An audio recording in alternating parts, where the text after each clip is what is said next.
Sublime magnificence.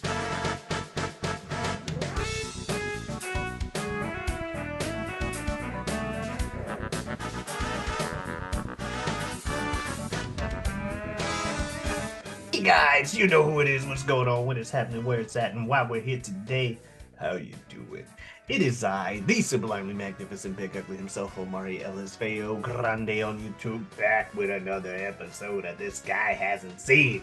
And as usual, I am joined by my co-host and runner mate, one of my best friends in the world, El Director himself, Bill Smith. Hey, Omari, thank you for having me back. As always, love being here, love doing this thing. It's my favorite thing to do, trading this stuff back and forth. But right now, we're not trading anything. No. We've given and taken, and we're enjoying it because the system has been taken over. You know how it goes. We got impossible missions and the force that has to solve them. And we're still watching these Mission Impossible movies, and we are on to the fourth one. The fourth one, Mission: Impossible - Rogue Nation. No. From Ghost Protocol. Ghost Protocol. Wrong window I have up. We are on the Ghost Protocol. Let's try that again. Mission: Impossible - Ghost Protocol from 2011. The IMF is shut down when it's implicated in the bombing of the Kremlin, causing Ethan Hunt and his new team to go rogue to clear their organization's name. This one is directed by Brad Bird, and it is written by Bruce Geller, Josh Applebaum, Andre Nemec, and it stars Tom Cruise, Jeremy Renner, and Simon Pegg, as well as Paula Patton, and a bunch of guys being Russian. Yeah. As is semi-standard for the series. Yep. So we got Mission Impossible 4. And so we've been doing this series. I just kind of want to address the maybe not elephant in the room, maybe like a stuffed toy elephant in the room. We've been talking about how we're watching all the movies back to forth, and we've been strongly talking about how we started on 5, Mission Impossible Fallout, and then watch 6, Mission Impossible Final or Dead Reckoning Part 1. And it turns out we were talking about number 6 and 7 that we started with. Yeah, sure. Because Mission Impossible 5. I don't think it needed this, Omari. No, We've still been calling it Fallout. No. People knew what we were talking about. But you mentioned Rogue Nation. 5 and 6. You mentioned Rogue Nation. That's the next one, the one that we keep forgetting. So that's why I was saying it. So we'll. But I also corrected there. That's also why I said it's not a big elephant in the room. It's like a. It's not an elephant in the room. Yeah, it's like a stuffed one. Like, why are they saying these? It would have been better to not acknowledge it. I'm just saying. But yes, we are watching these movies, so we're not done. Is what I'm trying to say. Still watching more after this. We still got another movie to watch. Yeah. Oh, and so I'm excited about that. But yeah, we're watching the fourth one here. Freaking Ghost Protocol, like you said. So I guess expectations, it's a Mission Impossible movie. We've gone over them on all the other videos. I'm expecting the same thing just about. Maybe some stuff involving the wife from the previous movie. Maybe expecting this Ilsa chick, who seems like she's so important in the 2 movies we started with, to show up. Especially because I thought the next movie was the first movie we watched. And they acted like she was an established character, man. And she wasn't in 3, so I was like, okay, so she's clearly gonna make her appearance this movie. And the through line there. But yeah, I wasn't sure. But yeah, I was also expecting Luther to be a big part of it because he's always a big part of these movies. Every single movie, we got us a Luther. Let's go. But yeah, that said, and spoil, and well, yeah, but we kick it off and we don't have Tom. We don't have Tom. We are in Budapest to start the movie. At first, you probably assume handsome man is Tom in a mask, as semi-tradition in this in the series. Yeah. Like Tom is probably there somewhere in disguise. But then when he gets shot like 6 times in the torso, you're like, Yeah. okay, probably not Tom Cruise. Yeah. But like most movies, it starts off like right in the middle of a mission, and we're like going. It's like, all right, let's get in here. Do. We got to get around here and solve the damn mission. But yeah, he gets shot, and we see the dude drop the phone, and it just says assassin and has the girl's face on it. And she bent down to grab something from him. So I thought she purposely left the phone That's like there. her calling card. Well, Assassin. if not a calling card, then she had a mask on and she's framing an IMF agent. Okay. Yep. You know, like who killed you? I managed to take a picture of the assassin before I died. It's this IMF agent. Go after her. Because I'm used to these motherfuckers getting framed and being enemies of the state because it's a Mission Impossible movie. So I thought that was gonna be our end, but we get the jailbreak where we do come across uh old dude Yep. Tom Cruise and Simon Pegg's already out here on the field helping out with And the we slowly get it trickled out throughout the film, but so to bridge our 3 to 4 gap, what we know as an audience, but before by like maybe about the 60% mark through this film, is that they were like it was a Ethan Hunt is retired and he lives in Russia. We have a field team watching out for him because he's a potential asset and also somebody could, lots yeah of reasons why you would want to keep tabs on Ethan Hunt, even in a friendly manner. Um, and um, Ethan's wife from 3 is killed and Ethan kills some of those Serbian operatives or whatever that killed his wife, and that's why he is in prison at the start of this film. So that bridges our gap without any twists yeah or things to be revealed even further down in this movie.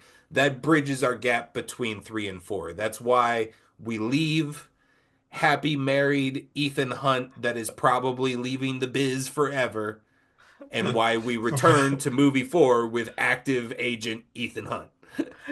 he loves leaving the biz forever at the end of these movies, only to be like the next movie. Hey, you're already on a mission. Let's go. Oh, well, that lasted all of 10 seconds. All right. But yeah, like you said, we get the breakout. He goes back for the other guy. Cool little riot scene.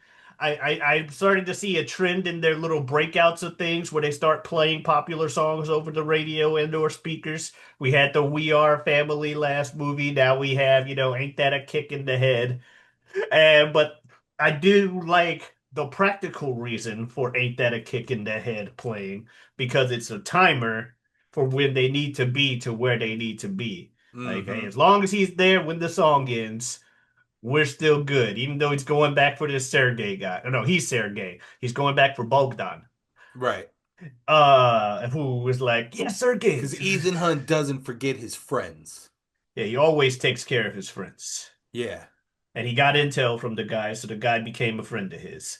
And he Uh, knew because he gave him intel, he was now in danger mhm. while being locked up in that prison. So yeah, he wanted to get him out to protect him. Yeah, which was cool. But we get the And little, ends up becoming useful. yeah. And I do like them, like when they're leaving, him like kind of scratching something on the wall and that being the fuse for the opening, like that little transition. But the opening of the movie does something that I don't like about animes as well. How does Amari bring anime into Mission Impossible? Well, the opening starts trying to spoil the movie like they're trying to get you hype about it. I mean, I I'm think that's already every hype. movie but 2.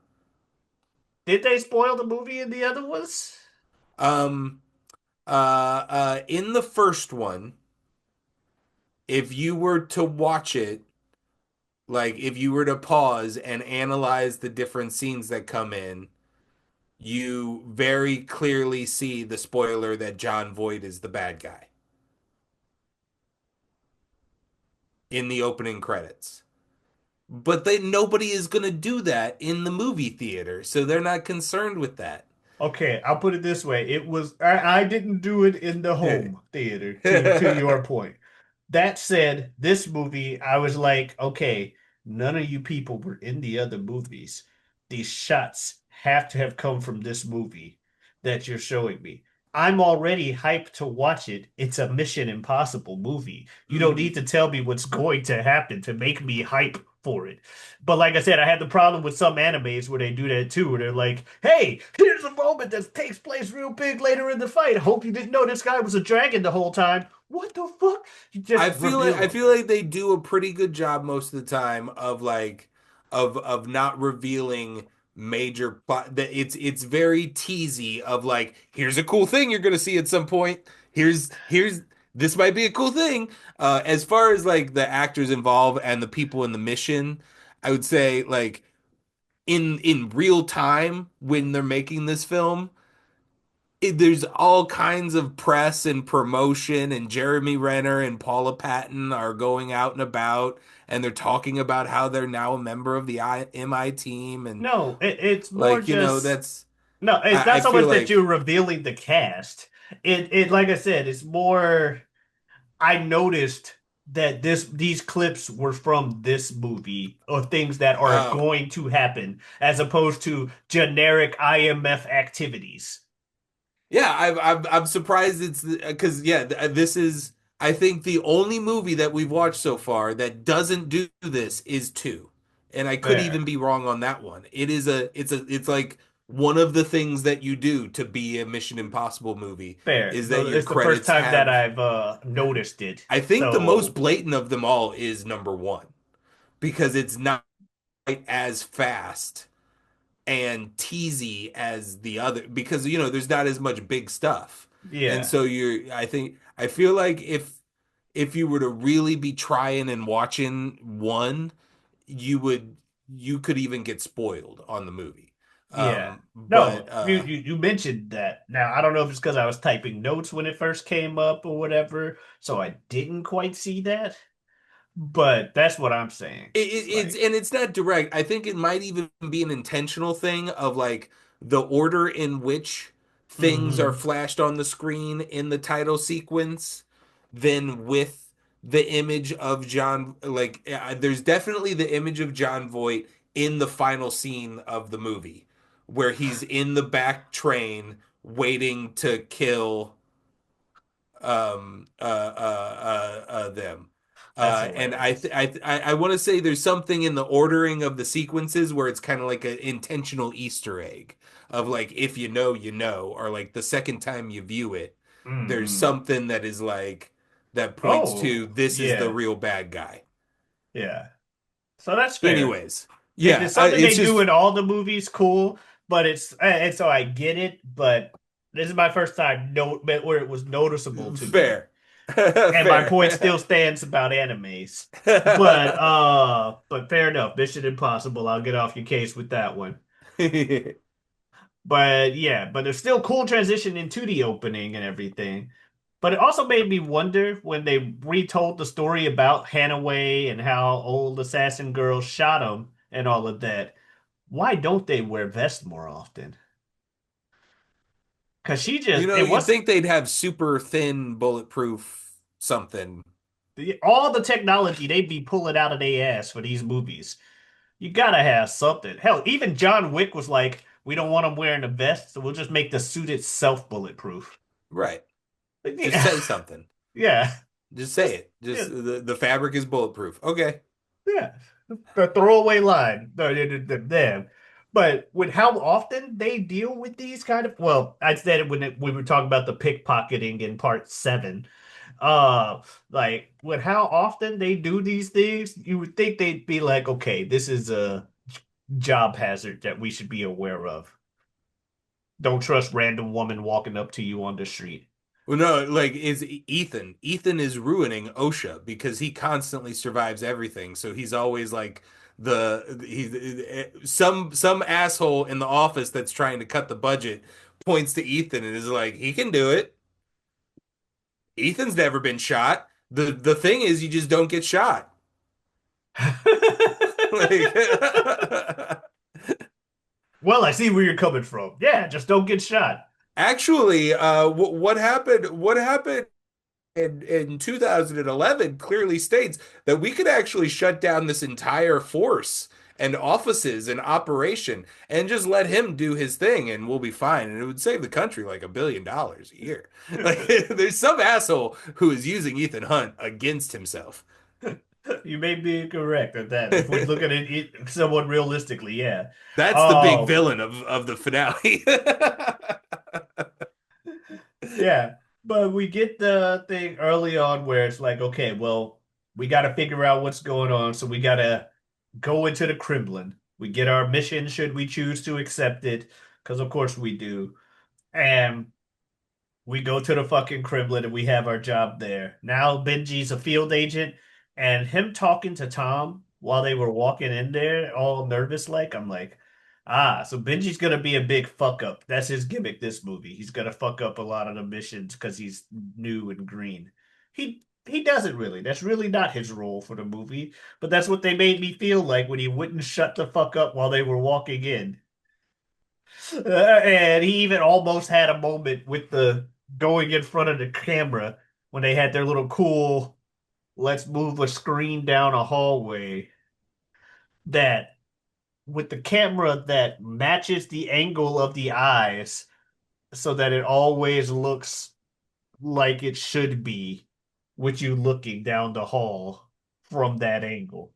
Which, okay, little cool technology, little drip thing that they don't use in the later movies to distract Hmm. the sound thrower. I feel like that would be a good device to take on future missions.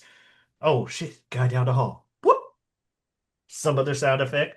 What the heck? What Yeah, was they that don't really noise? reuse tech much. No, it's the gum. All of these things are one-offs. They made them one time and then they're like, that's it. Yeah, like no, this stuff's really useful. Like we talked about the gum in the first Yeah. movie. The gum could have been so helpful in so many different moments that we've watched through this series if he just had a few pieces of gum. Yeah, but they get hacked because of course they do by a dude that's like, "Come in, rogue leader or team leader. Come in. I've set the bail. I've set the charges. Time to get out of here." What the hell? And we get the fucking crossover that we just had last movie where I walk right past the fucking villain. And I'm like, ah, of course, we walk right past the villain. But, explosion, which I have seen the clip of Tom running from the exploding bullet, a building in the Mm. past. The Kremlin explosion. Yeah. Yeah. I don't think I realized it was the Kremlin, but I think that's just me not really understanding locations and stuff as, when I messed up in Mission Impossible 2, calling Kiev Russia. Uh, and, big mistake there. But he ran from the Kremlin explosion. And yeah, so now Tom's framed. Of course, he escaped from the hospital, but he's framed and he talks to the goddamn secretary, and we get our typical, you've been disavowed. Everyone thinks you're a traitor. They think you blew up the Kremlin, and we're supposed to bring you in because you're an enemy of the state and of all states. You have no support on this mission except for the support that you have on this mission. I want you to meet Hawkeye. He's going to be your new team member. Jeremy Ritter, the analyst for this movie, and like most people who get introduced in these movies, I don't trust Jeremy Renner. I don't trust Hawkeye early on, especially because he's just some analyst dude. And there's clearly a little bit of tension in between him and Tom anyway. You know what I mean? Uh-huh. So I'm like, you probably set some of this shit up. I don't fucking know what your angle is, but I don't trust you. But yeah, Did he do that role uncredited? I'm blanking on that guy's name. what, the secretary? Yeah. Yeah. He's a really cool actor. Oh my God. Yeah, I forgot Philip Seymour Hoffman's name and Gene Hackman. I always forget Gene Hackman's name. So I'm not the best when it comes to actor name recognition. Tom Wilkinson. Tom Tom Wilkinson. Wilkinson. I wonder why I mean, IMDb does not have him credited, but that is absolutely Tom Wilkinson, and he does like for his tiny little part, he does a good job Yeah. of just kind of being that, I'm taking you in. We're gonna have to go to DC unless you possibly had to do this, and then maybe there was this thing there, and then if it happened, then there was that, and then maybe I don't know. You're gonna have to fight me now, and we're gonna have to. We're both gonna. He's gonna have to beat you up. Yeah. Like, Yeah, your USB drive, should you choose to accept it. maybe I think this is the moment where I'm thinking like, is this already the most visible physical damage we've seen in a Mission Impossible movie? Yeah, because dude gets shot in the head. Like, We see the hole we and don't everything. often see visible bullet wounds. Yeah, we got the chest at the start. We got the this one. There's Boom. a lot of Usually, shots of people shooting, and you can hear the like poof of yeah, like they the made it went into contact. meat sound. Maybe a squib Right. as they fall, but yeah, you're right. We don't typically see the wounds, And but yeah, we do in we're this on one. multiple wounds at this point, Yeah, and stabbings. Yeah, more physical damage, I think, than at least up until now, maybe. yeah, I kind of agree with that one. And but yeah, we get speaking of wounds, Senator shot in the head, car explodes, we get the attack on the bridge, and these motherfuckers are just emptying their clips into the water. Just just the whole fucking time. Yep. And I forget, I'm pretty sure it was on Mythbusters or something where they were like, yeah, bullets when they hit the water don't really keep traveling. Yeah, I think you have to have an immensely high powered thing and also a very specific kind of bullet, I want to say. Yeah. For Because they it to usually just like break apart the second they hit and just become not really that effective. But still, makes for a cool shot in movies. We're dodging bullets underwater, and he just gets away with the flare thing. They get on the train, and it's like, okay, disavowed, but we got all our gear. And Tom makes a call to somebody in secret. And I, in my head, am like, who's missing that he wants to meet him in Dubai? It's Luther. Luther, I need you on this mission. I've got fucking Benji over here and Hawkeye and a girl that I met when she broke me out of prison. I don't know these people. I need my rock. I need my consistent, road dog, Right, Luther. yeah. He even is like when he first gets in the van and Simon Pegg Benji's driving, he's like, "What are you doing here? Why are you here, nerd?" I passed the field test. Can you believe it? No, I can't. That's why I'm asking. Why are you here? Right, like especially when we fast forward or when we rewind to the beginning of three, when he's an active trainer for the field agents, and he never passes anyone. Kerry Russell was the first and only person that he personally approved to be ready for the field. And then here, the very next movie, Simon Pegg is like, "Hey, what's up?" So in my head, he was calling Luther to meet them in Dubai because he needed someone he could trust on the mission. Not that he can't trust these people because clearly we're all in deep together at this point, but Mhm. someone he can trust with an assignment. I'll put it that way to complete their assignment on said mission. Um, but nonetheless, we gotta go somewhere else. I did like, speaking of the Kremlin blowing up, I like the escape from the hospital with the zip line onto the car, or just the Russian, quote unquote, or question mark dude. I'm assuming, considering the Kremlin was involved, this was Russia. But the Russian like agent dude, that's just like smoking the cigarette, like, what are we doing? You thought Oh, you were gonna jump off the building? Not a good idea.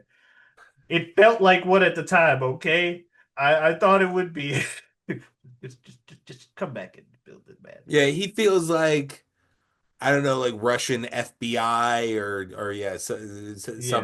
something like that. Hmm. Yeah, he's fun. Yeah. He's a good character. Team leader. Just keeps calling him team leader throughout the movie. Um, but yeah, we decide we're gonna go ahead and deal with this hotel mission because nuclear launch codes are involved. That's our MacGuffin this movie is nuclear launch codes because we're gonna launch a nuke because for whatever reason the villain wants to start a nuclear war. I'm, I'm kind of unclear on why he thinks it's a good idea to do this, but he wants to do it. It's the like cleanse villain motive. Mm. It's like the If Thanos everyone's approach. dead, if everyone's dead, the world can heal type shit. Well, and like I don't know, usually I think those assholes think are thinking that that they'll be able to live through that in bunker situations or shit or like Ugh, society will go through bunker scenario and it will just be the aftermath will be better, I guess is the thought process. yeah, Or they just think that human race has had its sometimes they're just like human race is over. Like they've yeah. had their thing, time to It's move time on. to end it. Nah. I don't care if we are the worst thing that ever happened to this planet. I'm a human, so I'm gonna keep trying to live, okay? Sorry, planet. Right. Tom Cruise Uh is backing you up. Ethan sorry, Hunt's got your back. exactly. America. Now, that's it. Do you remember last episode when I said that no nation was going to allow Tom Cruise to climb their tallest building in their country yet? I do think you said something along I those made lines. sure that I kept the word Yet in yet there. in there because Yeah, because yeah, they didn't have that clout yet. this is the we talked about Mission Impossible walked or Mission Impossible 3 walked so Mission So Impossible 4 could Tom Cruise run. Um the Burj Khalifa climb is the most um up until this moment is absolutely the most iconic thing Tom Cruise has done in movies. And it is 100% him fucking on the side of the world's tallest building. Like there's no other way to say it. yeah, that this man is crazy. I say it every movie. I've been saying it since fucking Top Gun. The man's fucking insane. Um, and this is a further proof of it. Like, thank you for being insane. You entertain us and all of that. Hope you continue to live to keep doing stupid shit, but I gotta be real and say that it's stupid shit to do. In the chat for this meeting, I'm throwing a link in All right. if you could check that link for a second. All right. Checking the link. There's him sitting on top of the Never gonna fucking give building. you up. Never Oh, gonna let. No, my I goodness. should have rickrolled you. No, that's him. When they first arrived in the city to begin the filming in Dubai. Um, yeah, he just climbed the bill. He just woke up one morning and just climbed the building.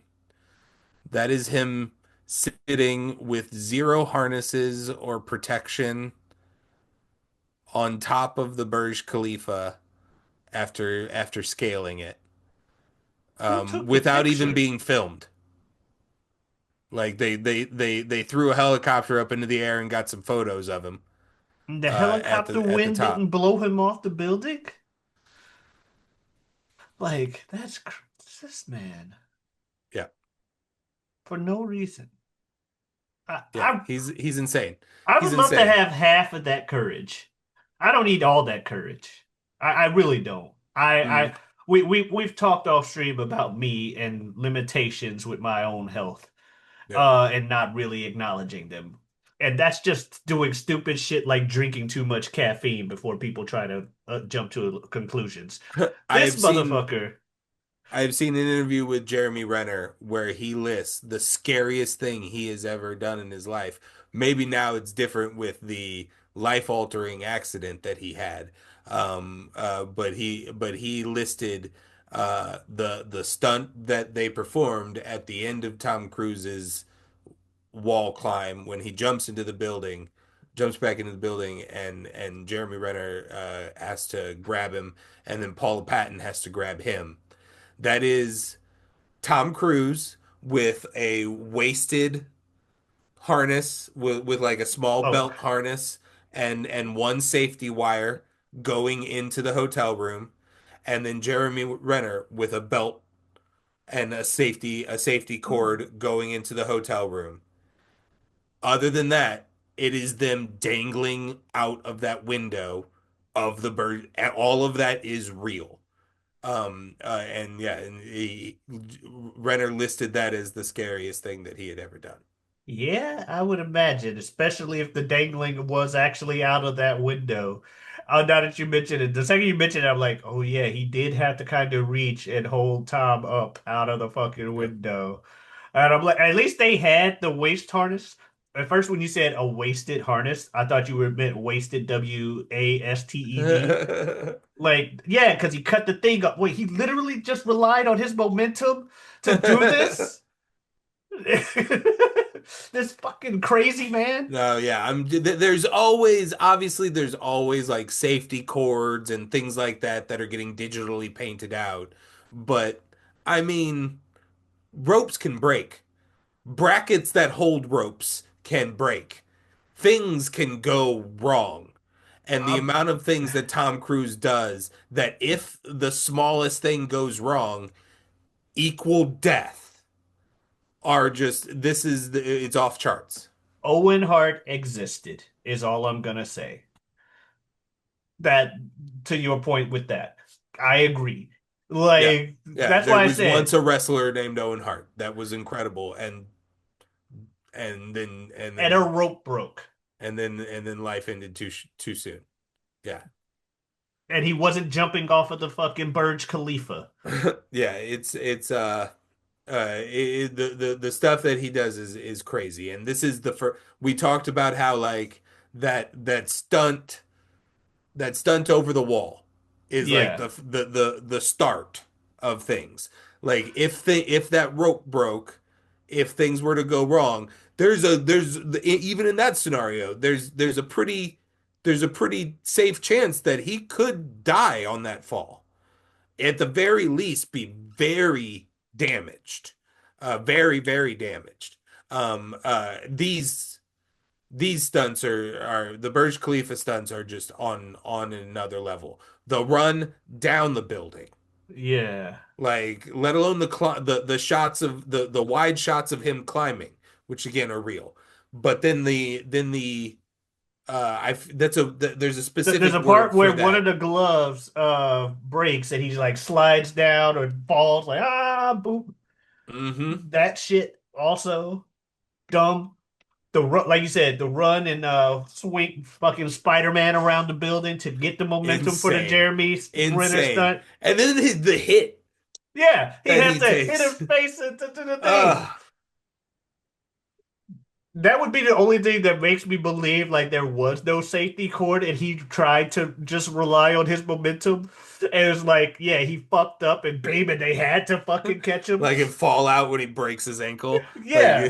Like, God damn it, Tom. And then to do stuff after this and not learn any kind of lesson. yeah.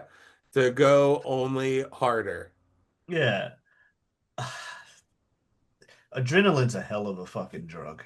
They tell you about other ones, but adrenaline and attention and the clout.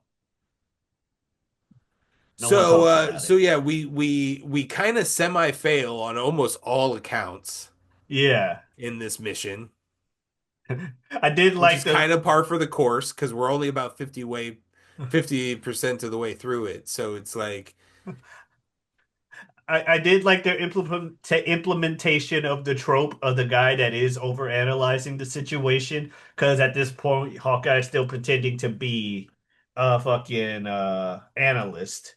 So he's just so and so minutes to door knock, 24 minutes to door knock, 22 minutes to door knock. But that's not helping. Like, there's always like something like that, whether it's like your C3PO robot stereotype or somebody that's just like, I think I need to tell you just how dangerous and how impossible this thing is doing. Can you shut the fuck up? I know. Okay. So I did think that was I like their little implementation here because while he was doing that, he was also just like that is technically his job to be like, I need to tell you the odds of what we're doing and all of this. hmm And I don't like it. I don't like it one bit. But yeah, mission, like you said, failed on all accounts. Dude gets away. There's a sandstorm that we're running into, chasing a fucking car. Yeah, this is our main Tom Cruise run moment of the movie. Again, like this franchise is a puzzle piece of tropes that we have, like the credit sequence. You gotta have you gotta have the MacGuffin. gotta You have gotta have a Tom Cruise run. You gotta have a rubber mask reveal. Like all of yeah. these things have to take place at some point in a Mission Impossible movie. So And we get both of them here. this is our Tom Cruise full mad sprint. And then yeah, like despite being number 4 in the franchise now and let's see, so that would mean the sixth film that you have watched at this point um uh still manages to surprise with I will rubber be mask honest. reveals. I will be honest. I did not expect the guy they were chasing to do the rubber mask thing. If anything, I kind of expected once the machine broke that maybe we get a new machine and fix it and do that later.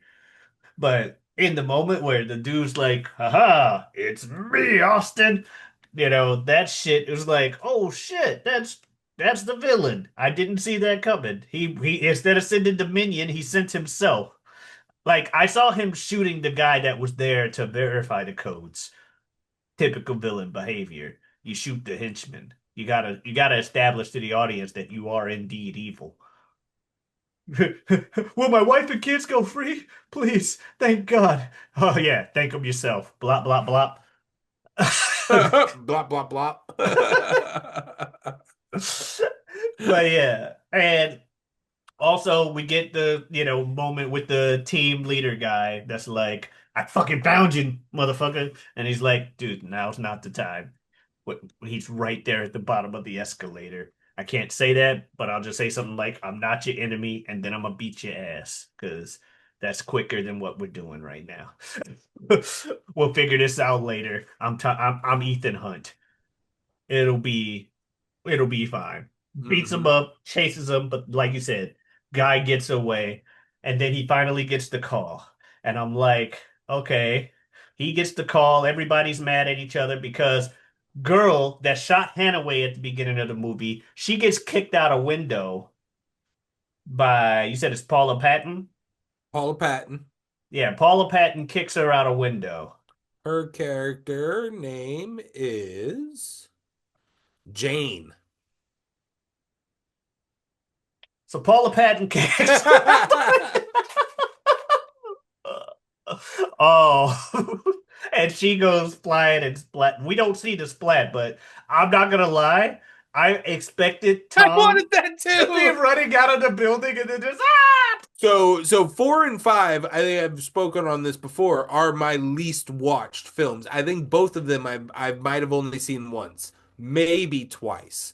Um so yeah, I also was like, we wouldn't get a splat here, would we? That would be uncharacteristic for a Mission Impossible, but also no. Okay. Okay, we're not gonna get it. We're not gonna get it. Yeah, like I figured that was how he was gonna know because he made such a big deal out of "Don't kill this girl." Right. And then yeah, and she drops right and then he's he just gets back to running.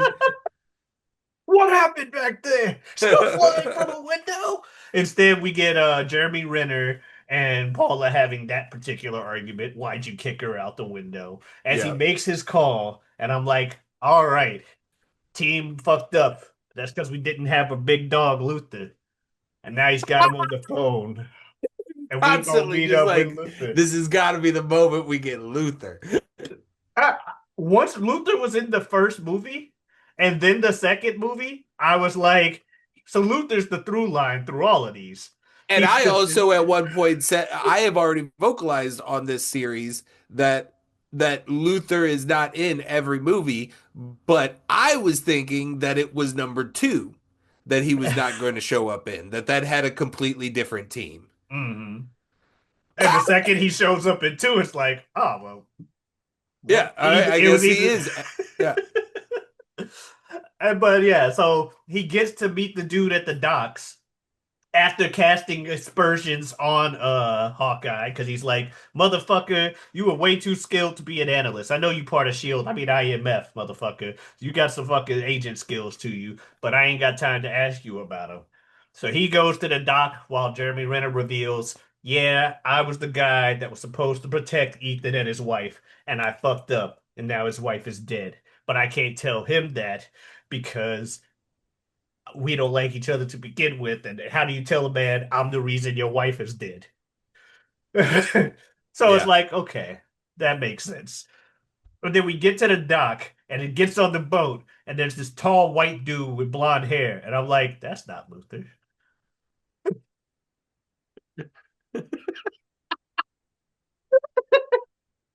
And it'd be weird if Luther was hanging out with this guy.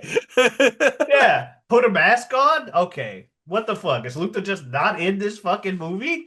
Fair enough. I thought it was. But instead, it still made sense because he was talking with Sergey about who he broke out of, oh, not Sergey, Bogdan, who he broke out of prison Yeah. because he needed to meet with Bogdan's cousin, who's like a real criminal. Because Bogdan kind of reveals himself early on to be the kind of like doofus guy Right. in Yeah. whatever He's just sting operation he's uh-huh. part of. He's the Which is easily why Ethan manipulated saves guy. him, probably, Yeah, is because he knows that he's just an innocent. yeah, He's just kind of a dummy. yeah. He's easily, it's like the poor fool. Like he's too trusting to be competent in a criminal organization, but here he is for whatever reason. You don't know someone's past, but I gotta let this doofus get free or something. Yeah. But yeah, so dude's cousin reluctantly gives Ethan the information because now that the villain has the Russian codes and the fucking and they're legit and whatever thing he had before to make sure he could launch the nuke, now the villain needs a nuclear satellite to make this happen. And the cousin knows where they can get one. So they gotta meet up, intercept the satellite, and do all that. Obviously, the cousin, after making the deal with Ethan and telling him, immediately calls Russian policeman and tells him your team leader's gonna be in Russia as well as in India, as well as the dude that is actually the fucking villain. I don't know what the fuck to say. He's like, yeah, India is where you gonna get both these motherfuckers. Hmm. Okay. And then we get to the mission, our final mission, where, well, while we're flying, we get the little fun moment where they're going over the plan. Simon and Jeremy Ritter are going over the plan. And it's like, so there's a magnetic suit. You got to put it on. You're going to drop down the thing. I'll catch you. And then you go through the fan and everything's going to be fine. And then while they do this, no, no, no, no, no, wait a minute. You said what now? Yeah, you're gonna jump down the shaft. I'm gonna catch you. They're gonna do this mission, that, so. You keep skipping over the important part. What are you talking about? Me jumping down a shaft? No, it's magnets. We'll be good. I'll catch you. You should be more worried about the heat. You didn't even You didn't tell me mention what. the heat. Yeah. So now I'm jumping into an oven. But I'll catch you. By Which, the way, we also find out when we get there that for some reason the fan has a giant metal pike in the center of it. my goodness. And I figured once we had Hawkeye or Jeremy Renner, because he played Hawkeye in the fucking Avengers movies, and those are the main roles I've seen Jeremy Renner playing. I figured he'd be there for his kind of banter-esque delivery to lines and that kind of dialogue. And this Yeah. scene was right along what I expect out of a Jeremy Renner performance, where he has to call out the ridiculousness of Yeah. whatever movie he's part of. This one, and then the build up to the jump Yeah. are both like, yeah, exactly what you said, like what I picture Jeremy Renner scene being is very much that energy, perfect, Yeah. perfect for that.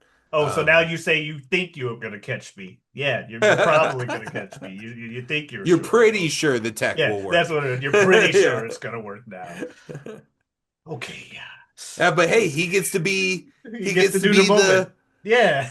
it's Because another puzzle piece. We gotta have that is every originally movie up now. until now, it's Ethan Hunt has to do this. Yeah. Now we've started a trend where it's just got to be somebody Yeah, we has to have to do have the moment. the original Mission Impossible moment.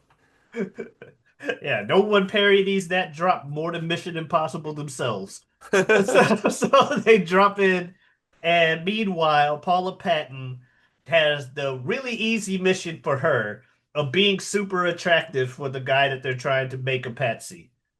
Yeah, yeah. I mean, and again, another trope of these films is having what do you call it, a honey pot in the spy world. All right. Yeah, of the Vixen role. I think Yeah. they call her Venus. The code name is Venus. Yes, Venus. they're planets, and of course she's Venus, which made Uh-huh. me wonder, is there another female planet, or is Venus the only one? Because it's always the go-to. And of course, Benji's I like her being Venus, I completely understood. Fucking dude being Benji being Pluto, I also understood. Of course he's gonna be Pluto. He's the, He even says, fucking "Isn't Pluto not even a planet anymore?" to which we get the Uranus joke. He's like, haha, it's funny because you said anus. But yeah, so she does, yeah, she's literally Venus, the fire desire for this villain guy that's just here to be a patsy that somehow knows the code they need. And this dude clearly he does not care what he has to do to get with this woman because she barely talks to him. She practically breaks his hand like three times before they get to the room, and he's just turned more on by it.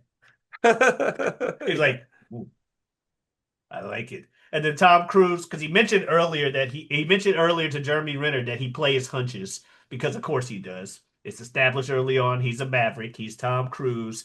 They named the trope after him. Blah blah blah. Um, he's like, I'm playing a hunch.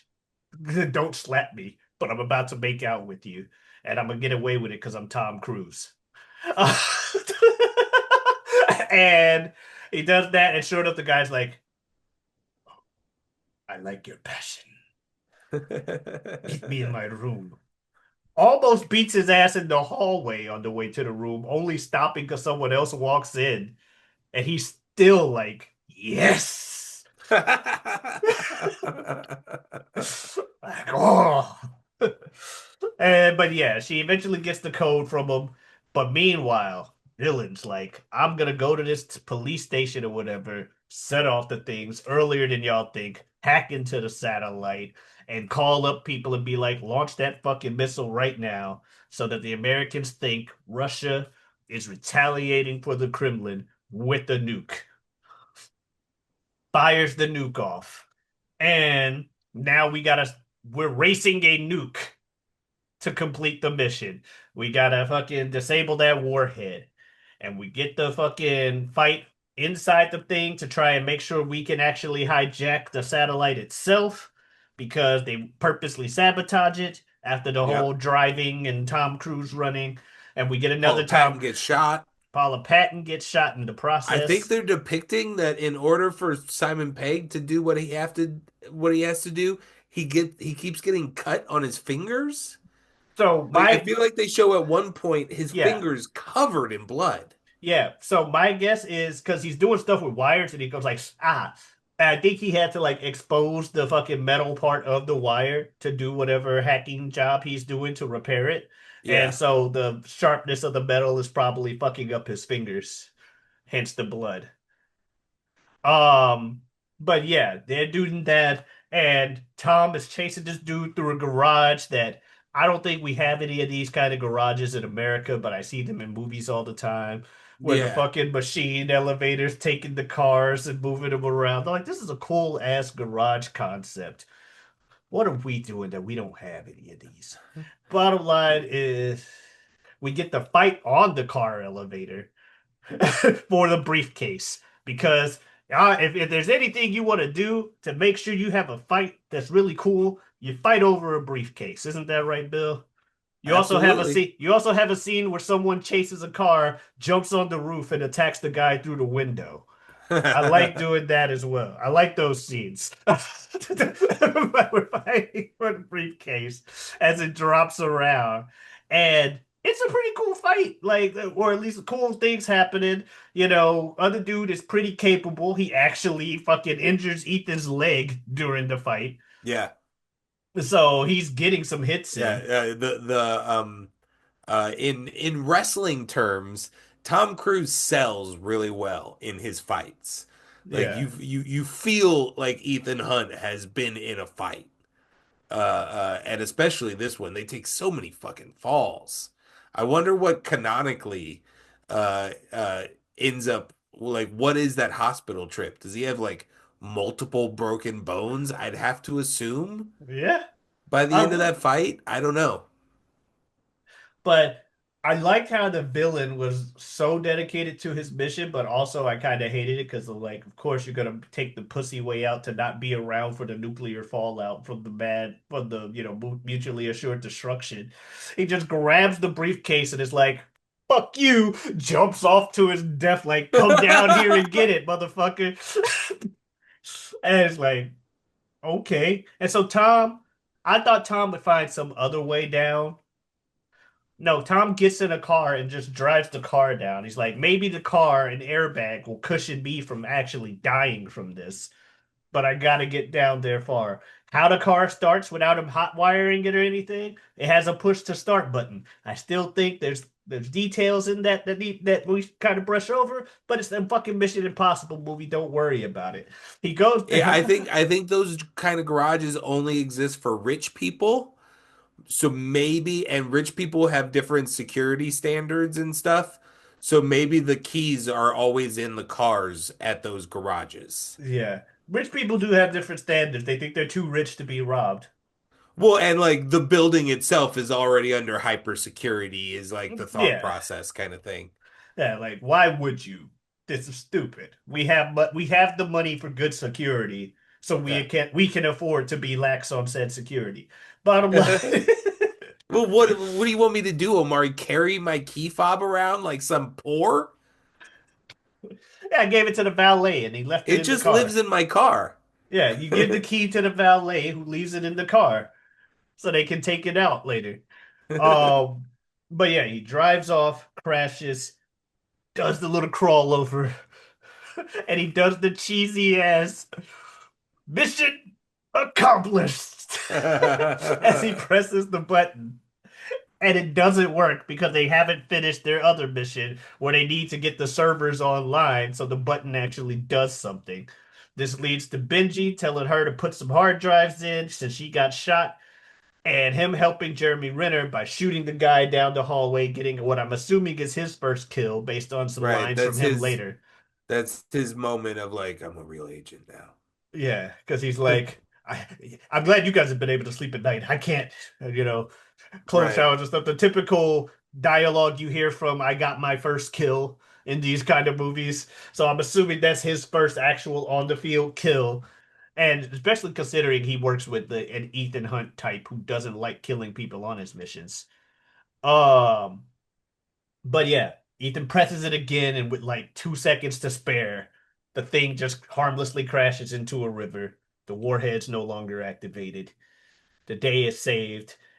I saw the old dude, like when he first fails the mission accomplished, old dude's eyes open, and I'm like, of course this motherfucker's still alive and perfectly fine, and it's gonna make us, drag this out more. But no, he just was conscious enough to see his dreams shattered. So that's perfectly fine because he dies right after the mission. He's still in the same spot, just looks and dead. Uh, Russian dude comes in. So we are not enemies. You want to go to the That was hospital? easy. You want to go to the hospital? Yeah. And he's the actual villain? Yeah, that's the only way this makes sense. Okay. Let's get All you right. to a hospital. Yeah, our governments need to talk to each other quickly. Yes. Uh, and so the day is saved. And then we finally get in a conversation over dinner, we get our Luther appearance.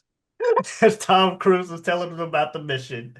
And he's like, did you really say mission accomplished when you press the button? And we You get corny. You corny, you did not. you've always been corny, man. And so we get that, they had their little dinner, they had their little banter back and forth. Dude, I'm gonna pay this. Of course I do. Flicks him off, walks away. I'll catch up with you. Little closure scene. Tom Cruise giving them their phone, saying, these are your missions. Choose to accept them. But we have to get the closure with Ethan Brant. And Brant's like, look, man, I'm the reason your wife's dead. Who said she's dead? She's right across the street. What? Yeah, you didn't kill my wife. Now pick up that fucking phone. All right, I'll pick up the phone. Walks away. Little moment of wife looking at him to know that he's still alive and always protecting her. Close out the movie. Um, yeah. Stunt wise, this is up there. And it's a Mission Impossible movie. I like the Mission Impossible movies, people. Spoilers. There's 8 of them for a reason. But the bottom line is, uh, as far as where I'd rank it, I think I would have to say that 6 and or 5. I will eventually rewatch that to brush up on it. Not, I said 6 Seven, and 5. 7 and See, this is 6. why I tried to clear that up earlier. I figured we would address it now in this moment. We didn't need to lead the show with it. Also true. While we were talking about it earlier, like I guess I could have mentioned it later, but I was just like, let's go ahead and get this out the way now. But yes, Because everybody is talking about how we've been misnumbering them in our ranking segment. but Dead Reckoning, I think I still like Dead Reckoning more than this one. Uh, and then I think I had 3 and 2 after that. Do I like this more? I think I like this more than 2 from a movie standpoint. So 2 drops down, but do I like it more than 3? And I think I like 3 more. I think I like 3 more because of like the moments that require acting, if you Uh-huh. will, were stronger. Yeah. Not that there was bad acting in this movie, but let's Yeah, I say, think I think that's the oh, sorry. Go ahead. oh, well, I I didn't was mean gonna to say interrupt you. like we have our awards at the end of the year or whatever. But we're starting the year with a bunch of Mission Impossible movies. So if I had to pick the award now for Best Actor slash role, it would have to be one of the roles in MI3 at this point. Right. Whether it So, was Tom himself or or Philip Seymour Hoffman, yeah. because I really like his delivery in that fucking scene with the interrogation. Well, I guess Hmm. both of them. But so I think I like 3 more than this one. So it's probably 7, 3, 4, 216, but only because six, I don't remember it enough. We'll see if that remembers later when I refollow. But yeah, Yep. I'm loving these movies. I think this one slots just below 3 for me so far. So I have 6, 3, and then this one.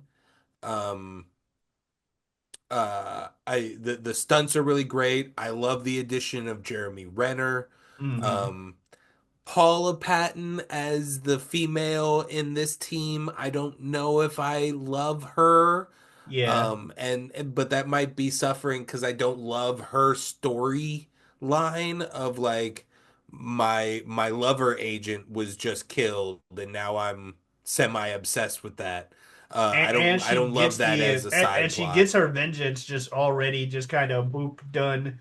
We kind of tie that up with a bow. We don't really need Yeah. to see you next movie. Yeah, so I do enjoy Jeremy Renner of it. Like obviously this is the first movie in chronologically where the stunts are really ramped up to another level. The Burj Khalifa one is still going to rank in like a top 5 to top 3 stunt that he's ever done in the series, probably. So that's awesome. I think this film suffers from the villain. The Yeah, villain is not super present. We don't get a lot from him other than that, and like a lot of it is in Russian.